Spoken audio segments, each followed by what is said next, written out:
Louisville, Kentucky, but I also serve as the volunteer chair of our psychiatry section. And for those of you who don't know, we've had a psychiatry section at CMDA for over 50 years. We're actually the longest subsection within CMDA. We've got about 300 or so folks on the mailing list and membership of over 100 active. Dave Stevens asked us to put together a series of talks this afternoon, and so we're going to be talking during these first couple hours. We're going to be having a series of speakers on physician burnout, resilience, which I think are going to be very helpful talks. And then the last hour, we're going to be talking on the issue of transgender and gender dysphoria. So our first speaker for today is Dr. Steve Sartori. Many of you know Dr. Sartori. Dr. Sartori is the Director of Life and Leadership Coaching for CMDA. He's a graduate of the Medical College of Wisconsin and has been the CEO of a private group practice, the chief of staff for 2 hospitals, the faculty member for a family medicine residency program, and chief medical officer for a faith-based community health center. Dr. Sartori has served as a CMDA board member, treasurer, and audit committee chair, and has participated in mission trips to Jamaica, Thailand, Romania, Kenya, and Swaziland. So without further ado, Dr.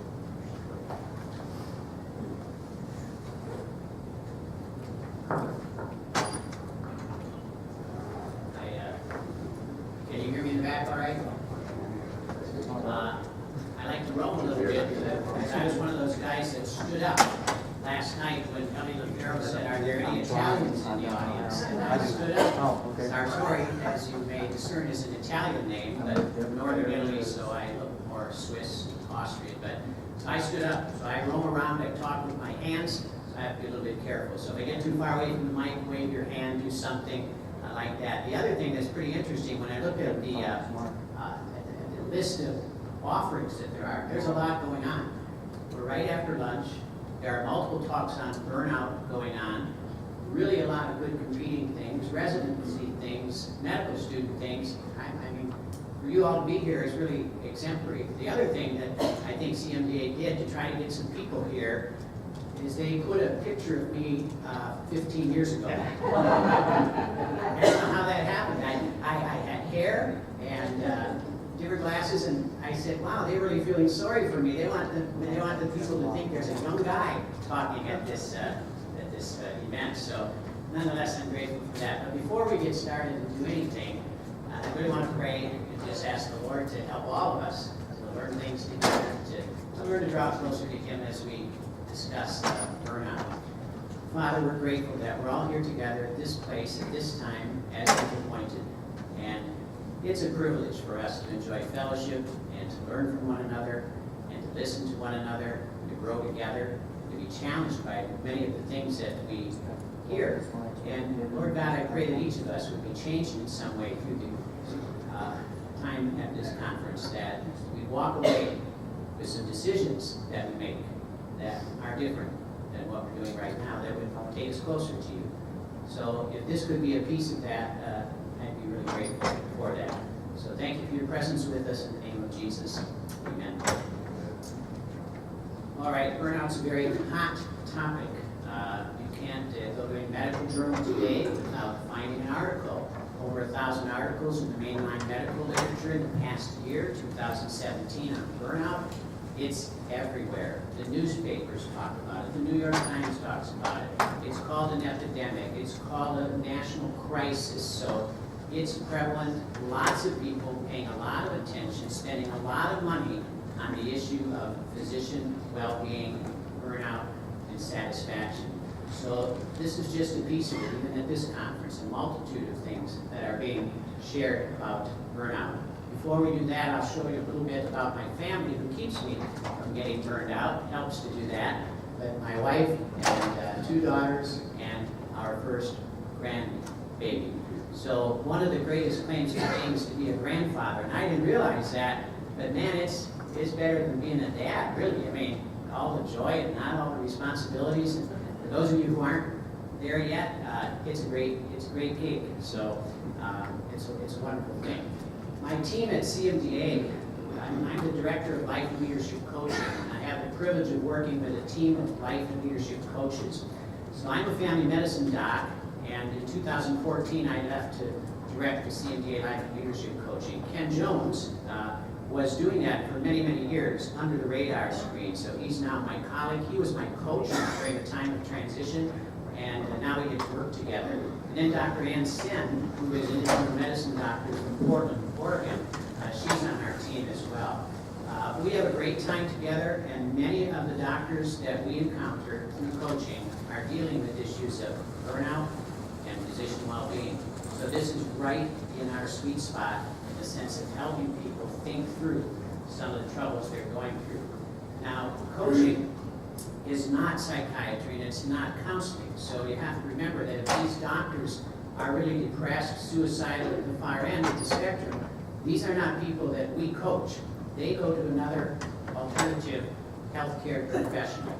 So we have to have the discernment to know what kind of reality they need at what stage in their life and whether or not we're the right choice for them. So our mantra is that we help Christian healthcare professionals. There's lots of coaches. There are lots of Christian coaches. There are very few Christian coaches who coach Christian healthcare professionals. That is a niche, and CMDA fits that very, very well. So we help people with three things: with their relationship with God, with their relationship with themselves, and with their relationships with other people. Great commandment: love the Lord your God with all your heart and soul and mind and strength, and love your neighbor, love yourself. So that's what we strive to do. So for CME, those of you who are wanting to get an hour of CME, then I'm supposed to tell you what I'm supposed to tell you, and I'm supposed to tell you what I told you I was going to tell you. So anyway, we're going to talk about burnout. We're going to talk about some of the things that we understand about the causes or the drivers of burnout. And we're going to talk about some responses. Now, there is a plethora of literature that talks about the multiple drivers and causes, and you in the audience are here for some reason or another. Either you're burned out, or you've experienced burnout, or you've been around someone who's burned out, or you want to help someone you know who might be burned out, or you want to be better at helping people when they come across your path so that from a Christian worldview perspective you can help someone with burnout. And so I suspect all of you have some motivation for why you're here.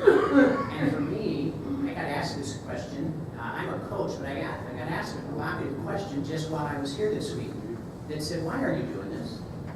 Why do you do this? And I thought for a minute, which is a sign of a good question, right? I thought for a minute, and I said, there's a couple reasons I do this. One of them is I am also one of the 1 in 8 mentioned today who experience joy in the practice of medicine. I'm an odd duck. I'm 1 in 8. I mean, I'm odd in a lot of other ways, but I'm 1 in 8 who experienced, for the most part, satisfaction and joy throughout a 30-year clinical career. I want to be able to pass that along. I want to be able to help others have what I experienced, joy.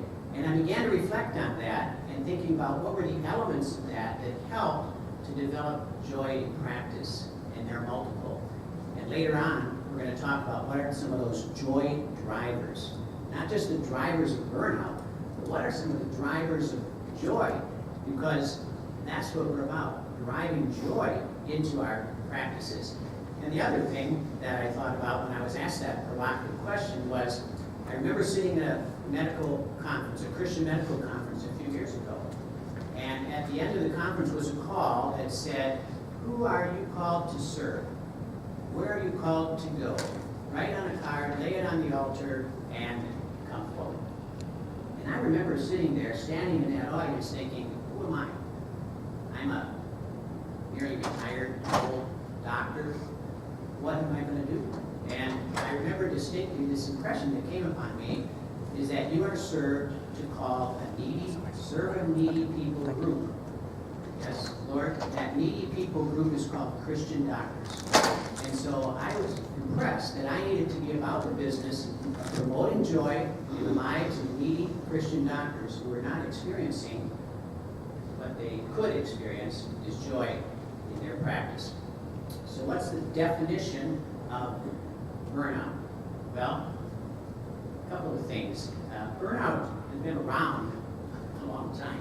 It's just that we haven't really necessarily called it that. There have been books written about burnout, but back in the 70s, there was a psychiatrist in New York City who was dealing with addicts. And he noticed that the people who were dealing with the addict population in New York were getting tired and frustrated. They weren't being effective. Same old crowds. They didn't seem to be accomplishing anything. They got weary, they got exhausted, and they became hardened toward the very people that they wanted to serve. They were depersonalizing their experience with the addicts. So he wrote about that, and he wrote a book on burnout. During that same time, there was another woman out in California on the opposite coast. Her name was Christina Maslach. And in the 1970s, she began to define a triad of symptoms, and she wrote a paper in Human Behavior in 1976, later wrote a book in 1980, and then in 1981 developed an assessment tool, a survey tool called the Maslach Burnout Inventory, which we'll look at in a few minutes.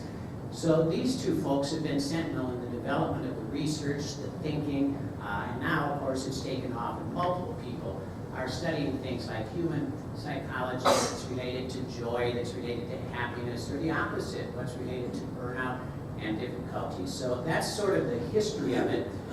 An interesting thing she said, and I really don't know much about her faith persuasion. I do know she's at the University of California in Berkeley. That doesn't necessarily define her faith persuasion. However, I'm a little suspicious that she might not be a believer.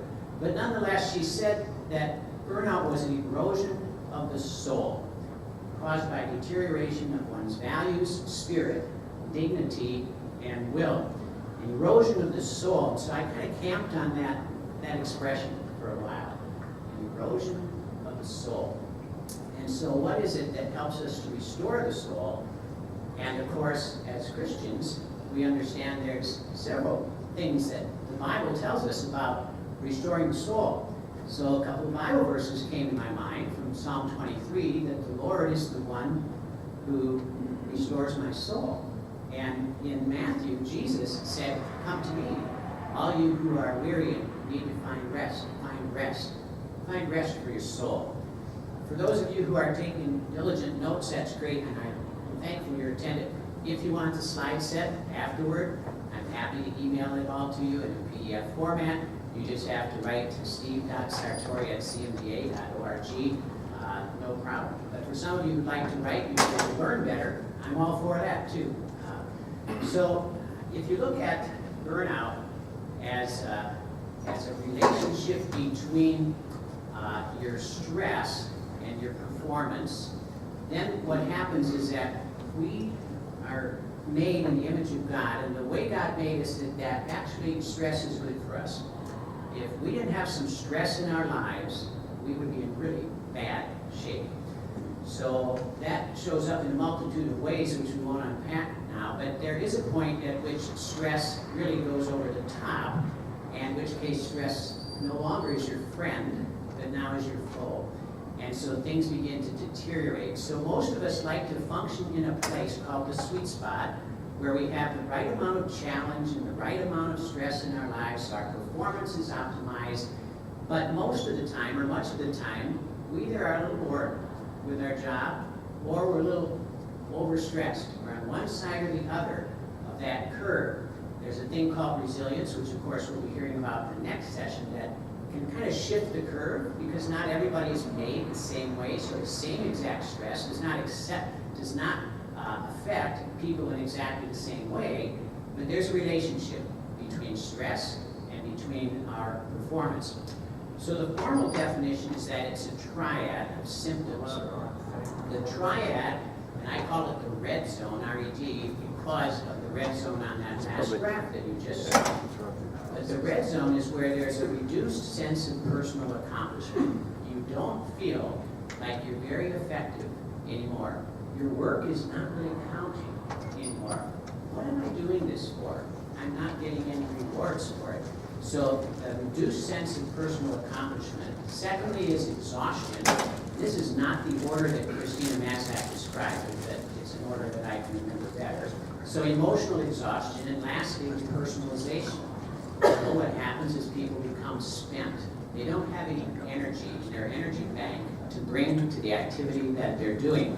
And then depersonalization, sometimes called cynicism, when we get to the point where we really don't care about the very people that we're serving and that we're called to serve. So the opposite of that is a sense of efficacy and energy and empathy, the 3 E's, or engagement. And so when we talk about burnout, we also really want to talk about the promotion of well-being. And that's the word that people use in the literature for the most part. And well-being is really more than just being happy, okay? Well-being includes a sense of positive emotions. There's a guy, Martin Seligman, at the University of Pennsylvania, who's kind of the father of positive psychology, who has been studying this for years, and his definition has changed over the years a little bit. But when I first started reading his stuff many years ago, it was that happiness meant you could be in level 1 or level 2 or level 3 happiness. You could be looking out for yourself, level 1 happiness. You could be looking out for other people and living your life altruistically, and that was a higher level of happiness. Or you could be living your life, he didn't call it quite this transcendently, for the greater good, for something that's better than you or better than other people. It was something even better than that. And then he got into a term called flourishing. This is human flourishing. What does that look like? Well, it's all of the happiness and the transcendent living and its positive emotions and its engagement and its good relationships and its meaning and achievement. You know, so all of those things put together mean that you're experiencing well-being. And how many physicians in healthcare and medicine today are really experiencing well-being? As you know, it's not too many, and we'll look at that. So Mayo Clinic has been a leader. Mayo Clinic's been a leader in gathering data. Okay, we need information. When we think diagnostically as doctors, we need information that helps to lead us to some conclusions and a diagnosis, and then once we know what we're dealing with, we usually can figure out what to do about it. So the data that comes out of Mayo Clinic says that between 2011 and 2014, the incidence went from about 45% to about 54%. There was a 9 to 10% increase in the incidence of symptoms. Now remember, burnout is really, they call it burnout syndrome, BOS, burnout syndrome. It can lead to depression, but it's not always depression. So there's debate in the literature as to whether or not burnout is somewhere on the depression continuum. And I'm not a psychiatrist, I'll leave it to the diagnosticians here, but most people would say that burnout is not necessarily depression, and that the triad of symptoms makes it more of a syndrome, not a diagnosis. And it's not, I guess, in the diagnostic manual for psychiatry either, from what I hear. So it's certainly increasing, it's certainly escalating, it's certainly more prevalent in doctors than other professions. So when you study other professions, there's a few that come close. You know, maybe it's firefighters or maybe it's other healthcare professionals, but we are better than everyone else at getting burned out. We're really good at it, okay? And our systems are good at creating doctors who get burned out. It hits primary care doctors, people on the front lines of medicine, more than it affects others. It affects women more than it affects men. Students and residents are not exempt from burnout, and it's been escalating in that population as well. And nurses and global health workers. By global health workers, I mean it shows up in other countries and nationals, and it also shows up in our own nationals who go abroad to serve, who are serving globally in a medical missionary capacity. In fact, we just did a workshop on burnout at the Continuing Medical Dental Education Conference in Greece, and we did purchase the rights to use the NASDAQ burnout inventory with that sector of people that we had, and there was a high level of burnout among the attendees at that conference. Students, interestingly enough, when students graduate from undergraduate school and you measure their mental health, and later you measure their mental health 2 years later after they've entered medical school is really efficient at producing a decline in your mental health. It's proven statistically. Medical school and residency are also very effective at decreasing the empathy of a person. So the training process is not user-friendly to helping doctors learn how to be well. So that's another issue we have to deal with. So it's the critical care workers, the family medicine docs, the OBGYNs, internal medicine, emergency medicine. The lowest, which you might have been able to guess some of these, dermatology, pathology, ophthalmology, endocrinology, and psychiatry. This is too small to see, but all it says is that for every specialty across the board, except dermatology, women fare worse than men. So a woman pediatrician fares worse statistically with burnout than a man. Every single specialty except dermatology. So what does this do? What's the impact of all of this data that we have, that 54% of doctors experience burnout symptoms? Well, it has impact across the board. Our lives are not lived in isolation and not on an island. So it impacts ourselves, it impacts our patients, it impacts our families, it impacts the organizations within which we work. So there are multiple layers of impact for a burned out doctor. And of course, the worst end is that a doctor becomes so depressed that 400 of them commit suicide every year. Think how many patients lose access to care because their doctor died because he or she took their life. Doctors are more effective at committing suicide than other sectors of the population too. I guess we're smarter about it or know how to complete the task more effectively. Is that 400 divided up into specialties? I don't have the data about the specialties for that statistic, but it's probably out there. So what do we do? How do we measure it? How do we, in a sense, identify it? I don't say diagnose it, I say identify it. And there are several ways we can try to get at the data. There are probably 7 to 10 to 15 different assessments that I've looked at over the years. But the three that are particularly applicable to the medical professional subsection would be the Maslach Burnout Inventory. They have customized it to healthcare professionals. The Physician Wellbeing Index, which was created from the Mayo team of researchers that have now marketed their tool, and the Mini-Z Burnout, which was an American Medical Association initiative. They have a whole web part that's committed to physician well-being, and they use the Mini-Z Burnout survey. Now, which of these is more accurate and which one should you use? The answer is, I don't know. The answer is it kind of depends on what you're looking for.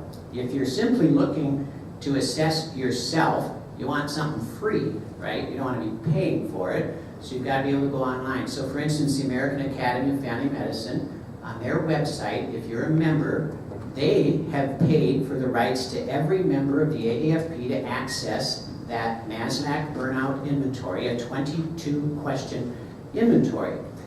If you try to buy the Maslach Burnout Inventory institutionally or something like that, it's quite pricey. I've looked at it for CMDA. Could we use that as a tool to assess our level of burnout? It's quite pricey. With Physician Wellbeing Index, you can also access that for private use without fee.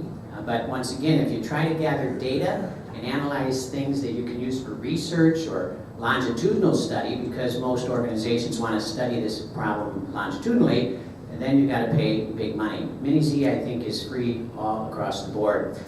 This is only to show you that the Maslach Burnout Inventory has 22 questions, 3 different categories, and the scores then are cataloged according to the category in which they occur. So you can't really tell which question is necessarily applying to which category. It's blinded that way, but at the end of the day, you add up your score and you get a score. Now, there was an article written at Mayo Clinic from the same team of researchers in 2014 that said, can we get to this with one question? What's the quickest way that we can figure out if someone's burned out? It's kind of like depression. You have different screens. There's a 2-question, a 9-question. But can we get to this with a single question? Well, on the Maslach Burnout Inventory, question 8 is something like this. But basically, can people self-identify? Because most people that identify with burnout, they self-identify. They don't get told by someone they're burned out, although that happens sometimes. And sometimes they know they're burned out, but someone finally tells them they're burned out, and they go, oh yeah, I know, I'm burned out. So usually it's a kind of a self-revelation. So if they understand that they feel burned out and self-identify that way, that measures up fairly closely with Maslach burnout inventory. When we look at burnout, people have spent a lot of money, a lot of dollars on figuring out burnout, what it looks like. So we've gone from the triple aim to the quadruple aim. You know, how important is it for us to look at physician wellness as one of the targets of our measures of success in the healthcare system? Perhaps more pictorially shown as this, where provider engagement impacts all the areas of the triple aim, so that it's critically important. We have complex models. This model, you could probably spend days just looking at this thing and trying to figure out what it says. This is the National Academy of Medicine. They have the deepest pocket when it comes to studying burnout. This is a national organization. It's a consortium of multiple organizations, lots of federal dollars. They have now published, as of last month or the month before, their knowledge hub, which if you want to go find articles about burnout, you will not come up empty. They will lead you to all kinds of things. And once again, you could spend days and days and days just reading about burnout. They have a list of assessments there. They have lots of research. They have 4 different arms of ways they're looking at burnout. And they have made this not so simple model that simply tells us it's a multifactorial, complicated issue. I'm a family doctor, so I like to simplify things a little bit. That other stuff kind of blows my head. And so when I think about it, what are the areas that drive burnout, in which case they can also help us to identify what areas can help us respond to burnout. And so you've got system issues, you've got organizational issues, you've got immediate practice environment issues, and then you have personal issues.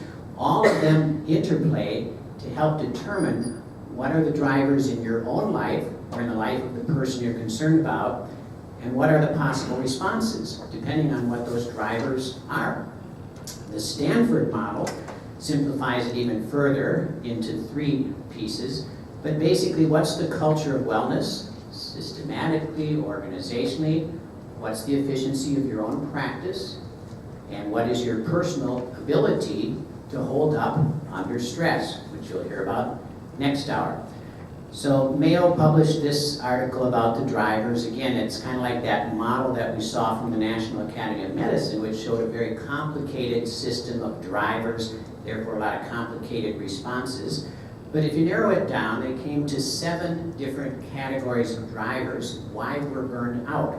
And again, every situation is unique, so that you might be burned out because of X, and the guy next door to you might be burned out because of Y or Z. So there's a multitude of reasons, but if you look at things like workload, medicine is very stressful. It has been for many, many years.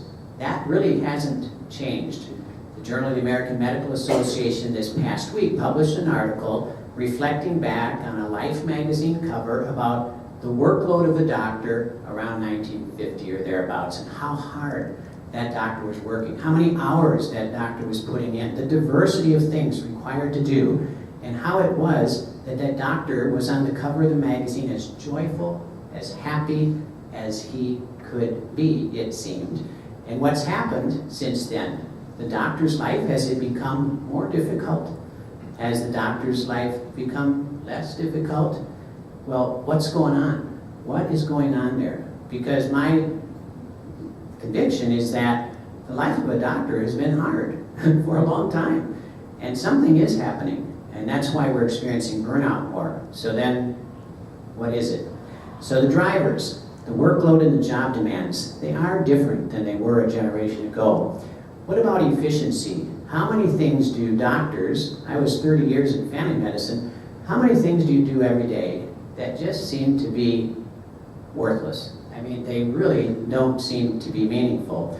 Checking a box, okay, they smoke or they don't smoke. Checking a box, they answered those questions. And then you get a medical record spit out 8 pages for you, which really only interested in the diagnosis and the plan. So we spend a lot of time generating data, of which we wonder, does it really matter? We spend a lot of time. So efficiency is something, meaning sometimes we lose our way. We've lost our soul. We forget why we went into medicine. We've gotten so distracted by the day-to-days that we really kind of lost our hope. So meaning at work is critically important. Culture, values.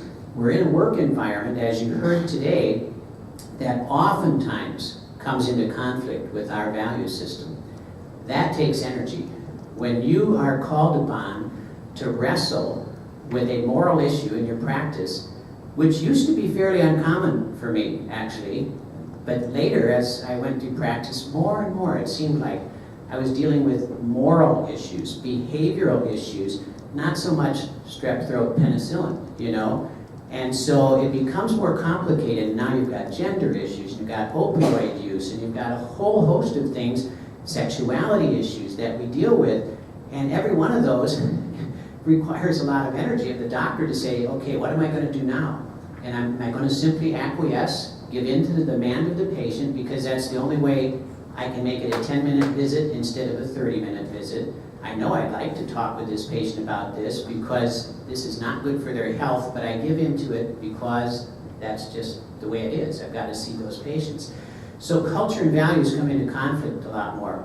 Control and flexibility. What has employment done to medicine? It used to be that you owned your practice, you decided when you wanted to go on vacation, you had control and authority over your employees, and now someone else says, you're not the boss anymore. We'll tell you when you can go on vacation. We'll tell you who we're going to hire. You can't discipline them. That has to go to the HR department. And, you know, there's just a lot less autonomy than there used to be. And so that takes some energy just to, doctors don't make great employees. I mean, they just don't. I don't know that I want to hire doctors very readily because they're better at being independent and doing their own thing and controlling their own lives and calling their own shots. And it's difficult for a doctor to be an employee. That's not to say there aren't some wonderful, great employed doctors.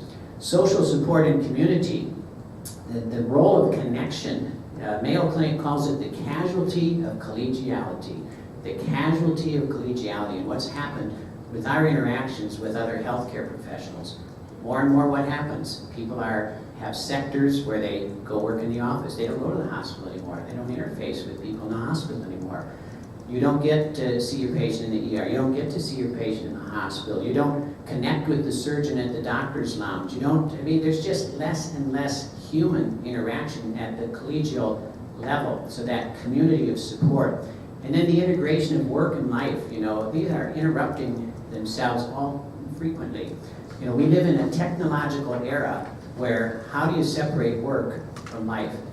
You go home, you've got access to a computer, you've got a medical record you didn't do, your kids are there, your wife is there, dinner's on the table, and you got 3 unfinished charts. And so what are you going to do? 9 o'clock at night, do your charting, 10 o'clock at night, do your charting. So we have work after work. You work, you go home, you work some more, you can't escape. You can't get away from work. Same way with home. Home comes to the workplace, right? Now you have text messages from your wife and your kids and your loved ones. You've got the world going on, the news at your fingertips. Oh, a Facebook post just came up or whatever. So suddenly, work and life are, where am I? Where am I? These things have all come together and we have a hard time. We're distractible. There's just too much going on. It's a complex world. So what are we gonna do about it? Well, a lot of people are trying to figure out what to do about it. And obviously, if there were one thing to do about it, we'd be doing that. So Mayo Clinic has invested a large number of resources at dealing with the issue, studying it, coming up with some solutions. Stanford, the lead doctor at the Mayo Research Group, Tate Shanafelt, has now moved to Stanford. So he's a chief wellness officer. He's now in the C-suite because Stanford has determined that it's important enough for them to have a C-suite executive level person dedicated to the well-being of the healthcare professionals. Harvard is doing this. How are they doing this? Well, they're paying attention to their residents in a way that's really rather unique. They hire a coach a life coach for every resident in primary care.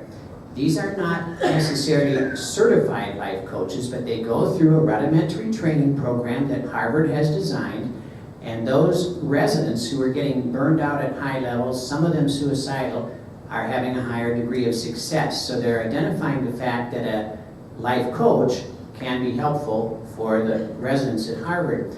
The University of Alabama at Birmingham just received a $2.1 million grant, something like that, to have a chair of physician well-being. So this newly endowed chair is strictly for the purposes of professional satisfaction among not only doctors, but all healthcare professionals across the University of Alabama health system in Birmingham. The ACGME, the accrediting body for residency programs, has instituted certain requirements that say in order to be accredited as a training program for residents, you now have to prove competence in the area of well-being for your residents. Now what that looks like is gradually being fleshed out over the years that they've just started this. They've given some grace period, but you have to prove competence that you are paying attention and achieving a level of health for your residents as they go through the program. The AAFP has Physician Health First. They have a whole area of their website that is dedicated to health and well-being. They just had a national conference just in the last week or two, simply dedicated to speakers talking about health and well-being. The National Academies of Medicine, we talked about that. That was their model there. That's the deep pocket. So any kinds of knowledge, they have seminars, they have webinars, and that's only going to grow, the National Academies of Medicine. It's their initiative for clinician well-being. Organizations have been invited to participate in that, and CMDA has participated in that. So if you go to the nam.edu website and you look at participating organizations, you'll see CMDA. You'll click on that, you'll get our commitment statement, which was authored by CMDA, talking about the importance of faith, the importance of community, in the importance of coaching in physician well-being. SIM and other medical missions organizations are paying attention to this because of the attrition rate on the missions field. So large investments of money are made and invested from donors to send people overseas. And when they come back at 2 years or 1 year, the first year being statistically the most difficult year on the field, and when they come back home, there's a loss of investment for these organizations, so they pay attention. It's interesting how people pay attention to money. In fact, there was an article written in the Journal of the American Medical Association, I think it was their internal medicine journal, talking about the business case for paying attention to physician well-being and how much money is being lost when we have turnover, when we lack retention of physicians, $500,000 to $1 million a pop. Well, that does begin to add up to some real money over time. So guess what? Administrators pay attention to the bottom line. So the business case is definitely there. So we have systemic approaches to burnout. Some of that's policy issues, national level, laws, legalities, organizational level things, work environment, and personal things. So how do we deal with those? Well, again, it's a complicated, multifaceted issue. We have to deal with leadership. We have to manage it, we have to measure it, we have to pay attention to it, the organization has to be committed to it, we have to take care of the workforce so that we don't have a whole host of overworked people, collegiality, cultivating that, the legal environment we work in. You know, when you first see that term, you think litigation, medical malpractice, which is a major stressor for doctors. That's one of the things that tips the balance oftentimes for someone to actually go into burnout.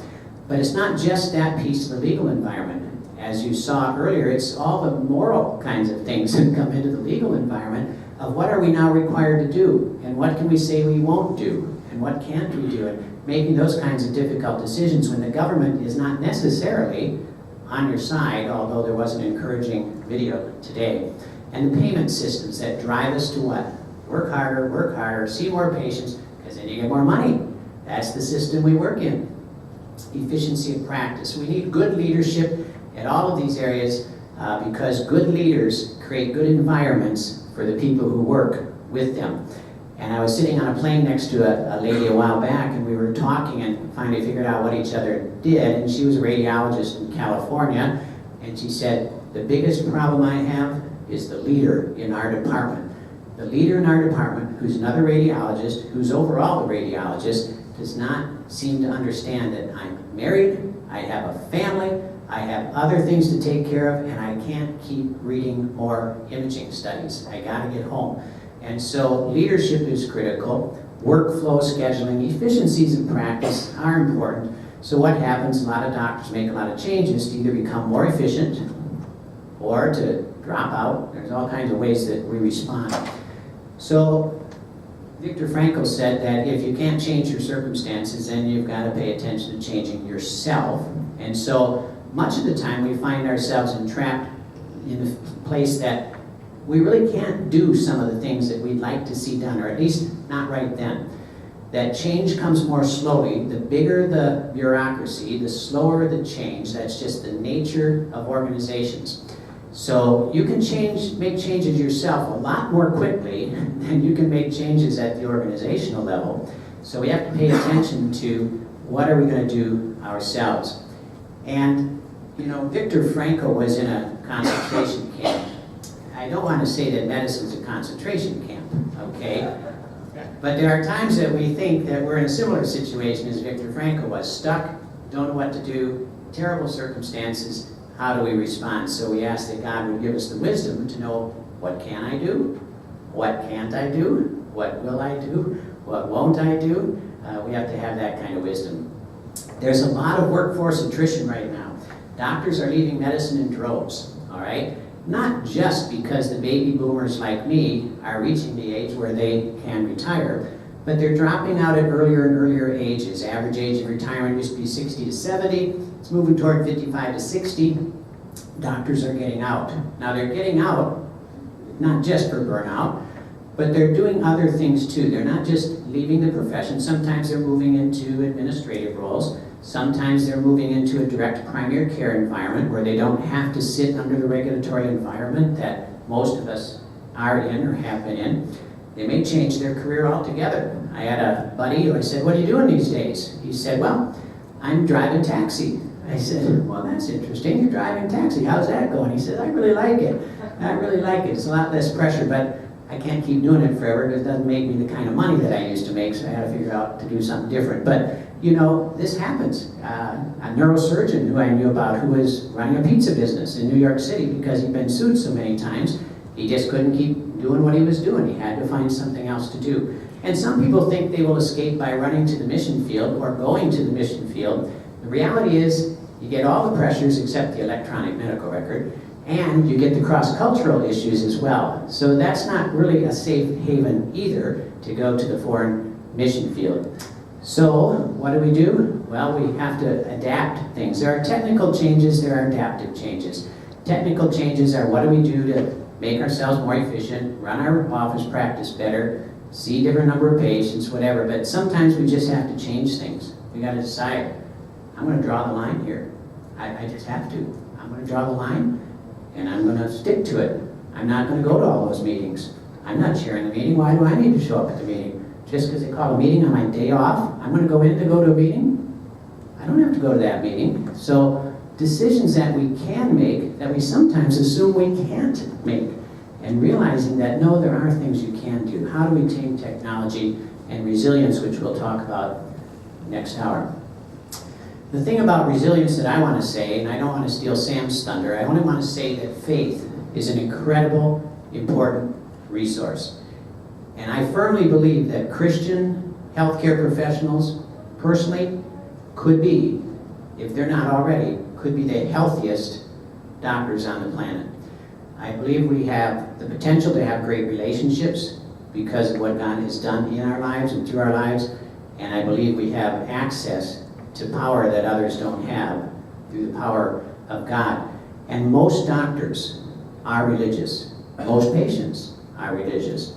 More patients than doctors are religious, but it is important to recognize this, even for the professionals, that yes, 75% of doctors say that they have a personal faith. And really, Tozer says it well. He says, what comes into your mind when you think about God? That's the most important thing about you. What do you think about when you think about God? Who is God? Because understanding who is God and who am I, as Ryan was singing, you are God and I am not, is an incredible piece of core understanding. Faith comes in a variety of ways, in a variety of methods, in a variety of practices. We're not all clones, but there's one Spirit, there's one God, there's one communion, one community. So how we practice that kind of shows up in different ways. But I think that, for all of us, I used to talk with patients and try to have spiritual conversation with patients, and one of the acronyms I used was one from Dale Matthews' book years ago called The Faith Factor. And in that book, he talks about FICA, okay? He was doing his taxes, writing the book, so he was thinking about FICA, Social Security. At the same time, he was thinking about writing this book. So he said, oh, I can use that little acronym, FAITH. I can ask my patients, are you a person of spiritual faith? And then I can ask them, well, if you are, then is that important in your life? Does it influence your decisions? Does it make a difference? And then I can ask them, do you belong to a community of people of like-minded faith? And then I can ask them, what do you think about your doctor talking to you about that? Ask, the A. You want your doctor to talk to you about those things? You don't want your doctor to talk about those things? And I can think of one time over 30 years that a patient looked at me in the eye and said, Doc, don't you ever talk to me about that kind of stuff again. And I didn't. But one time in 30 years, everybody else, now I live in the Bible Belt, yes, people are cordial, yes, they'll talk to you about faith. Only one time did someone say they didn't want to talk about faith. And then I just want to talk just briefly about what is it about grace that makes the difference for us as well. Ephesians 2:8-10, we all know that verse or verses very well. But how we look at work, the theology of work, is very critically important. We were created for the purpose of doing good work. God made us that way. He wants us to do good works. He knows what we're supposed to be doing. He made it so that we could walk into that work. But how we go into that work is important. So I want to just touch briefly on another model. There was a British psychiatrist back in the 50s. His name was Lake, Dr. Lake. He got together with a Swiss theologian named Emil Brunner. They were looking at missionaries serving in India, and they were realizing that the medical missionaries and the non-medical missionaries serving in India were coming home. They were burning out. They were fatigued. They weren't successful. And they began to say, why is this? This ought not be so. So they began to kind of look at the lives of these missionaries, and they realized that they were kind of workaholics. I mean, they were really, really working hard. They were really working hard, but they were worn out, they had no energy, and they couldn't keep doing it.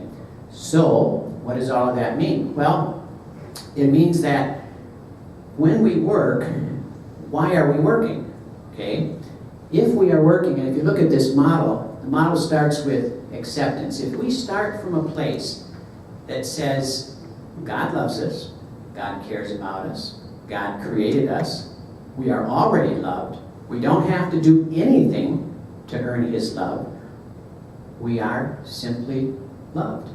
If you start there, and if your sustenance or your strength comes from that, and you're nurturing it, your relationship with God, and your strength is coming from that, then to be significant, you're already significant, right? God has told you that you are significant. He loves you, He cares about you, He accepts you. There's energy, there's joy in communing with Him. You're significant because He has declared it so, and He made you in such a way that you can be fruitful, okay? Not workful, fruitful. Fruit comes out, when you think about a garden, how much work is done by a fruit tree in creating the fruit. It's a natural thing. But you think of a factory worker, that's a different thing. That's work, right? So we should be fruitful. And so that's the way that God has designed it. So our mentality of work typically goes the opposite way. The way the world tells us to work, and the way that we oftentimes think, me included for sure, is the sense that if we really do good work, if we're really fruitful, If we're really good doctors, if we're really effective in our work, what happens? Oh, we feel significant, don't we? We are good doctors. We are something. And then what happens is we begin to need that. We need it. We really need that stuff. We need the accolades. We need the significance. We need to keep working hard. And what happens is we think, oh, other people and God will accept us then. It's this works mentality that says, you know, we work to please God, or we work because we are pleasing to God. And it's a different mindset, but it's so natural and so easy to get stuck in the cycle of work. It really is. I'm a workaholic by nature. You can talk to my wife and she'll give you all the down and dirty about it, but the reality is that's just the way I was and still am to a degree. Is this sense of if I work harder and people recognize my good work, what a wonderful thing that is. But if you think about it, accolades are very fleeting, aren't they? How many people can you remember who were Olympic winners 8 years ago? Probably not too many, right? You get an Olympic gold medal, and the next Olympics, you're scratching your head. Now, who won the gold last time? I can't even, I can hardly think about who won the World Series last year or the Super Bowl last year. I mean, this stuff is very fleeting. Get to the top of your trade, and guess what? You're gone, and the next person comes along. So the cycle of works is not very rewarding for very long. So how do we cultivate joy? Well, many of you have joy stories, and I would encourage you to reflect on those joy stories. I did that a couple of weeks ago. Every morning I sit down in my office, which is at home, and I spend the first 15 to 30 minutes just thinking. I never had that privilege before. Thinking, reading, writing. And one day I was reflecting on the joy points in practice. And if you reflect on the joy points of your life or practice, it'll be amazing how many things come to your mind. They're almost all relational. There are joy moments in medicine. Oh man, I love making a good diagnosis. I mean, walking into work when my partner says the lady's got fetal distress, the anesthesiologist is not around, we have no anesthesia, we have a troubled baby, what do? I said, well, that's easy. I'll put a spinal in, I'll do the C-section, you just make sure her airway's fine, and we had a good baby in an hour, well, 10 minutes. And, that's fun. That's fun. You have a skill that you can apply, and someone benefits from it, and all is well. So there are high points in medicine because you have the confidence and the competence to do what you're trained to do. There are highlights in relational things, in ministry. When the guy comes in and he says to me, he gets put on the docket, and Rick, what's wrong? And well, really, I told him it was a private matter. You know, when you see private on the complaint, they won't tell someone. It's usually a sexual something or other. And I said, what's up? He said, well, I'm being deployed to Iraq this week, and I knew you would pray for me if I came in and made an appointment. So would you please pray for me? So he came in for a prayer appointment. Those are high points in your career. Some of the moral things that you encounter when you're conflicted in the office and you're thinking, what do I do? And so I reflected on the mom who brought her 15-year-old and said, you need to prescribe birth control pills for my 15-year-old daughter, who I'm confident will be having sex with her boyfriend. And the 15-year-old is there, her mother is there.